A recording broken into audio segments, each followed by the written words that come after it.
உத்கிருஹதீமுபனிஷத்சு நிகூடமர்த்தம் சித்தே நிவேஷயிதுமல்பதியாம் ஸ்வயம் நஹ பஷ்யேம லக்ஷ்மணமுனேஹ பிரதிபன்னஹஸ்தாம் உன்னித்ர பத்ம சுபகாம் உபதேசமுத்ராம் உன்னித்ர பத்ம சுபகாம் உபதேசமுத்ராம்.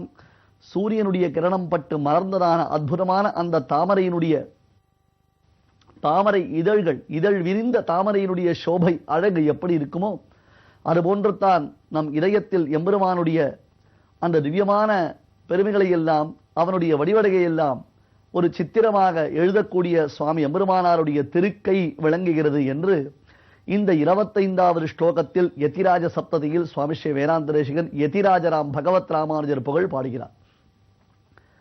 உன்னித்ர பத்ம சுபகாம் உபதேசமுத்ராம் என்னும் இந்த ஸ்லோகம் 25வது ஸ்லோகமாய் அமைந்திருக்கிறது. இதற்கு முன்பாக 24வது வியாக்கியான கேளி ரசிகேன கராம்புஜேன என்று 24வது ஸ்லோகத்திற்கும் 25வது ஸ்லோகத்திற்கும் ஒரு சம்பந்தமானது உண்டு. ஏனென்றால் இவை இரண்டுமே உபதேசமுத்திரையினுடைய பெருமையைத்தான் நமக்கு விளக்கி கூறுகின்றன என்று பார்த்தோம் அல்லவா.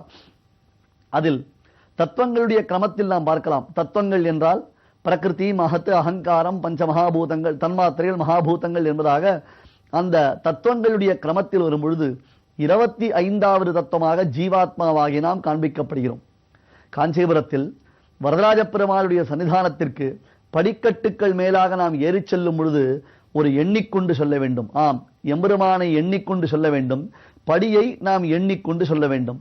பொருடன் மணிவரமாக பொன்னாமூல பிரகதி மருவாக மான் தண்டாக திருள்மருள் வாழ் உரையாக ஆங்காரங்கள் சாரங்கம் சங்காக மனம் திகிரியாக என்று சுவாமி தேசிகன் இந்த அஸ்திரபூஷண அத்தியாயத்தில், அதாவது ஸ்ரீ விஷ்ணு புராணத்தில் எப்படி இந்த சிருஷ்டி கிரமத்தில் பிரகிருதியிலிருந்து மகத்தத்துவம், மகத்திலிருந்து அகங்கார தத்துவம் என்பதாக உண்டாகின்றனவோ அந்த தத்துவங்களுடையதான கிரமத்தில் வரும்பொழுது 24 தத்துவங்கள், அடுத்தது 25வது தத்துவமான ஜீவாத்மாவாகிய நாம், இந்த 25வது தத்துவமாகிய ஜீவனாகிய நாம் வரதனை சேவிப்பதற்காக 24 தத்துவங்களை கடந்து உள்ளே சென்றோமேயானால் 26வது தத்துவமான வரதன் அகமேவ பரம் தத்துவம் என்று தன்னுடைய திருமார்பில் கை வைத்துக் கொண்டு நமக்கு சேவை சாதிக்கின்றான்.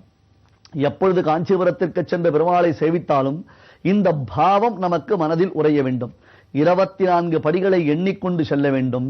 நாம் எத்தகையவன் என்பதை எண்ணிக்கொண்டு செல்ல வேண்டும். பராத்பரனான சர்வேஸ்வரனான வரதனுடைய பெருமையை எண்ணிக்கொண்டு செல்ல வேண்டும்.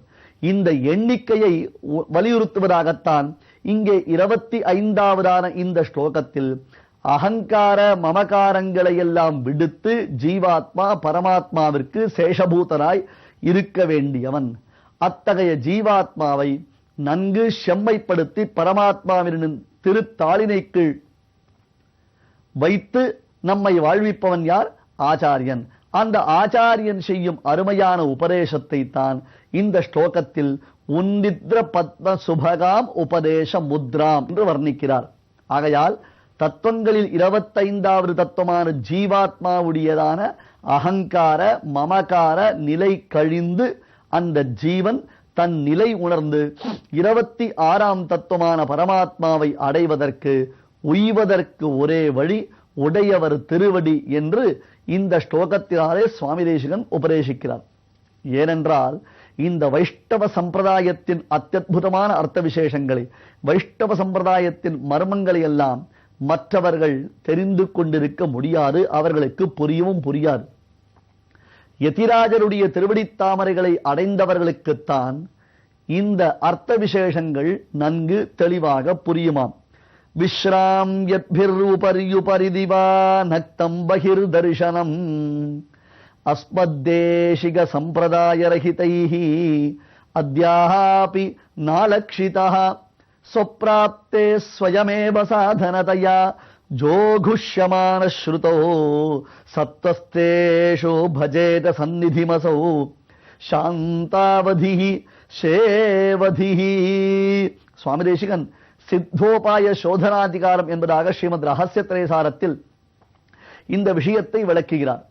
சித்தோபாயன் என்றால் எப்பொழுதும் தயாராக நிலைத்தவனாக நம்மை அனுகிரகம் செய்வதில் பரிபூர்ண மனோரதத்தை உடையவனாக சங்கல்ப விசிஷ்டனாக சத்திய சங்கல்பனாக பரமாத்மா விளங்குகிறானே அவனுக்குத்தான் சித்தமான உபாயம் என்பதாக பெயர்.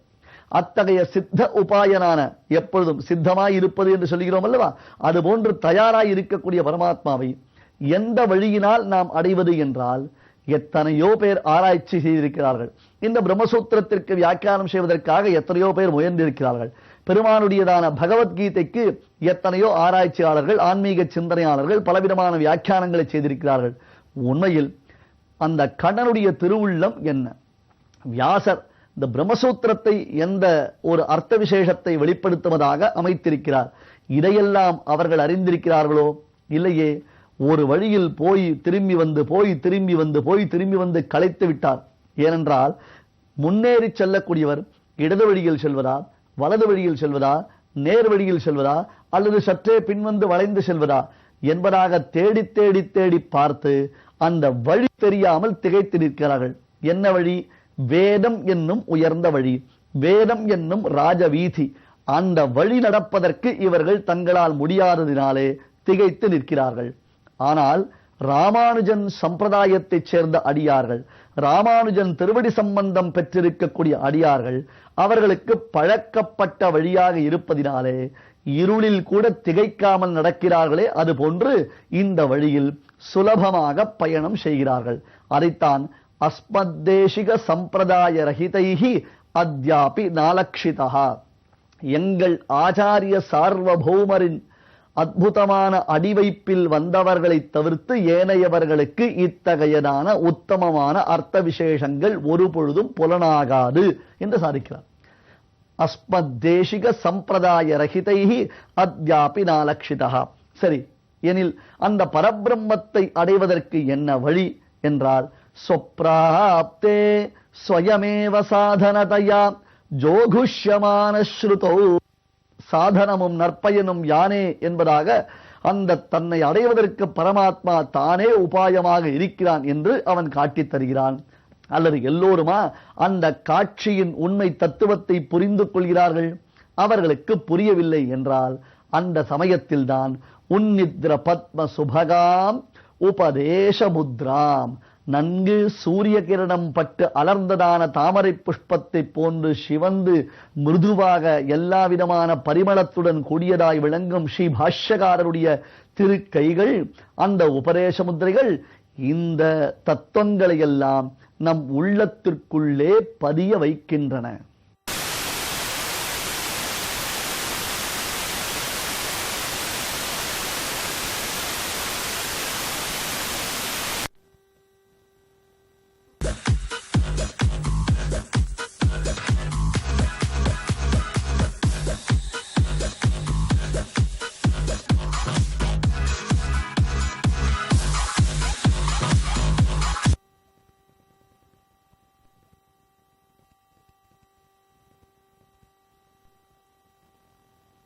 பார்த்தோம். எப்படி தன் மீது காதல் கொண்டிருக்கக்கூடிய கணவனிடத்தில் மனைவியானவள் முழுவதுமாக தன்னை வெளிப்படுத்திக் கொள்வாளோ அதுபோன்று தான் வேதம் தன்னை காண்பிக்கிறது. பேதம், அபேதம், கடகம் என்பதாக வேதத்தில் 3 பகுதிகள் உண்டு என்றாலும் அவரவர்கள் தங்களுக்கு விருப்பமான பகுதிகளை மட்டும் வைத்துக்கொண்டு வேதத்திற்கு விஷயம் சொல்ல வந்தார்கள். ஆனால் ஸ்ரீ பாஷ்யக்காரருடையதான சம்பிரதாயத்திலோ பாஷ்யக்காரருடைய வியாக்கியானங்களிலோ வேதத்தில் இது தேவையானது, இது தேவையற்றது, இந்த ஒரு பகுதி மட்டும்தான் நமக்கு முக்கியமானது, ஏனைய பகுதிகள் முக்கியமற்றவை என்னும் கொள்கை கிடையவே கிடையாது. இப்படி பாகுபடுத்தி பார்ப்பது என்பது இல்லவே இல்லை. வேதம் என்றாலேயே தஸ்மாத் சாஸ்திரம் பிரமாணம் தே காரியாகாரிய வியவஸ்திதோ. ஐயா, ஒரு காரியத்தை நாம் ஸ்தாபிப்பதற்கு இது சரியான வழி, இது தவறான வழி, இந்த வழியில் நடக்கலாம், இந்த வழியில் நடக்கக்கூடாது என்பதாக நாம் நிர்ணயித்து நிச்சயித்து செல்வதற்கு எது வழி என்றால் வேதம் காட்டிய வழி. ஆதோ வேதா பிரமாணம் ஸ்மிருதி ரூபகுருதே சேதிஹாசை புராணை என்று பராசர பட்டரும் கூரத்தாழ்வானும் முதலான பெரியோர்களும் இந்த வைபவாதிசயத்தை எடுத்து காண்பிக்கிறார்கள். இப்படி இவர்கள் வேதத்தையே பரம பிரமாணமாக கொண்டு வேதத்துடைய அனைத்து அம்சங்களையும் கொண்டாடுவதற்கு யாது காரணம் என்றால் ஸ்ரீ பாஷ்யகாரருடைய சம்பிரதாயத்தை சார்ந்திருப்பதுதான் முக்கிய காரணமாய் இருக்கிறது.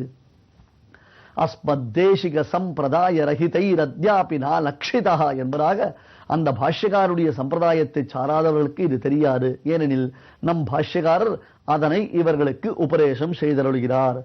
உத்கிருஹதீம் உபனிஷத்சு நிகூடமர்த்தம். உபனிஷத்சு நிகூடமர்த்தம், உபனிஷத்துக்களில் மறைந்திருக்கும் அந்த அர்த்தங்களை உத்கிருஹதீம் காண்பிக்கிறார்.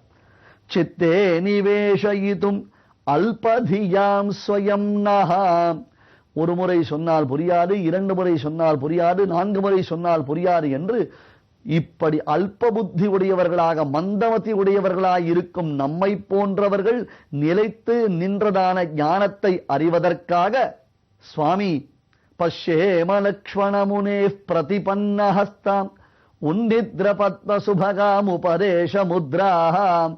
நாம் எதை தியானிக்க வேண்டும், எப்பொழுதும் சிந்தை செய்ய வேண்டும் என்றால் அழகியதான தாமரை மலர் போன்று மலர்ந்திருக்கக்கூடிய சுவாமி ராமானுஜருடைய உபதேச முத்ரையை நாம் என்றுமே நினைந்திருக்க வேண்டும், தியானித்திருக்க வேண்டும் என்று இந்த ஸ்லோகத்தின் அர்த்த விசேஷங்களை அருளுகிறார் சுவாமி.